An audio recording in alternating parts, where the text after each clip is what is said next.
Hello and welcome back to the Nasty Metal Production channel here at YouTube, and of course I'm here for another album review, not a band recommendation now. That pretty much ended on November 30th.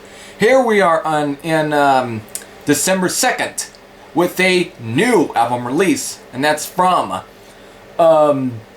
Ranger, Finland's newest, at least most newest speed metal band.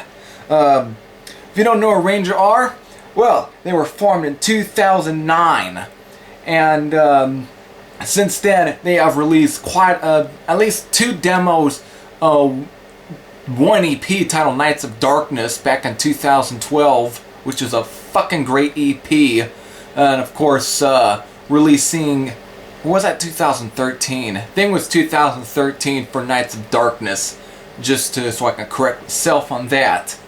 Then, of course, releasing the 2-track EP titled Shock Skull back in 2014, and then 2015, of course, getting a new guitar player to replace Jaakko named Ville Valtonen. They released their first full-length album in 2015, which was just last year, was Where Evil Dwells. Fucking classic album at this point. It's a fucking good album, and it definitely made my top, I think top 25, something like that, of 2015. Damn good album, if you haven't heard it already.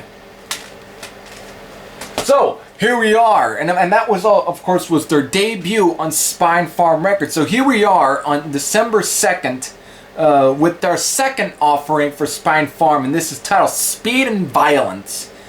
Now, what can you expect from this album? Well, all I can say is that it's definitely a fine follow-up to Where Evil Dwells. Kicks off with an intro, kind of very atmospheric, kind of definitely with like pianos or some shit like that, before going into the title track, which really definitely kind of gives you already the overall vibe of the album. It's definitely a good track, it's solid. However, when you get to Without Warning, this is where I think things kind of start to pick a bit more. It's still a speed metal song, but this is where, we get the drummer's name right.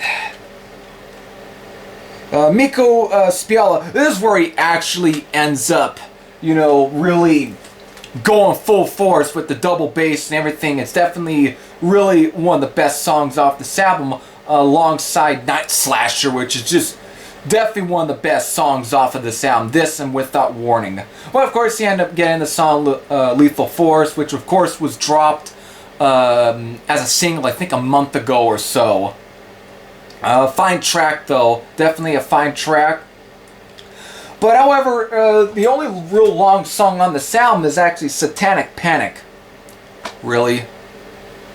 If you don't know what the Satanic Panic was, it was a phenomenon that happened within the 1970s through the, at least maybe early 90s, I guess.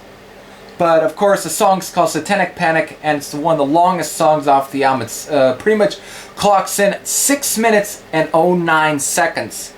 Good track, though. It's definitely kind of still really keeps that sort of attitude or sort of style or sound that was really presented on Where Evil Dwells. Because Where Evil Dwells was a bit more.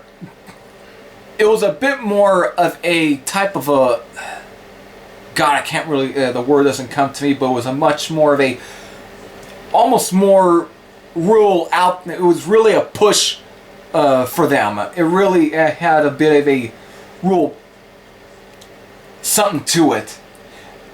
And this song definitely does kind of have a little bit of that sort of sound and style that was definitely displayed on Where Evil Dwells.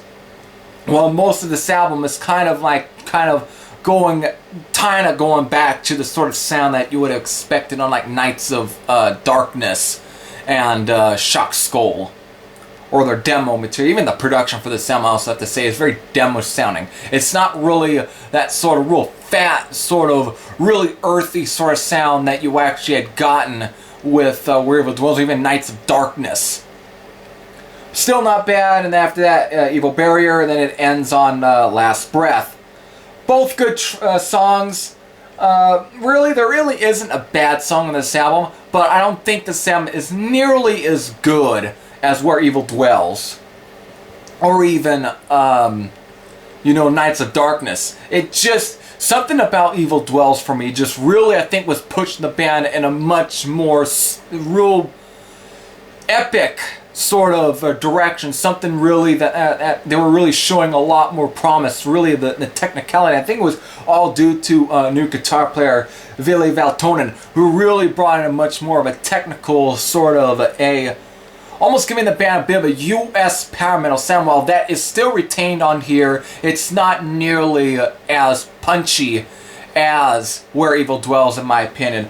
Overall, not a bad album. There are definitely a lot of good songs on this one, but just not nearly as strong. But still is a fine follow-up. So, rating. 8.2 out of 10.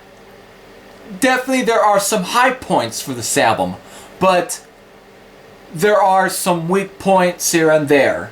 But it still is a good album. For me, Where Evil Dwells was practically pushing it to like a 9.6 or 5. Here, it's still not really, it's close, but doesn't really hit the mark. But still, it's a good album, and not a bad album. That's all I gotta say. So, if you have, by this point, have checked out the album, or unless you end up getting it in the mail or whatever this time or so, you can always come back to this video and post your comments down the comment section below. Or you want to talk about their past stuff, or even if you like the band or not, doesn't really matter. So, until then, this is Heavy Thrasher saying I'm out, and I'll see you later.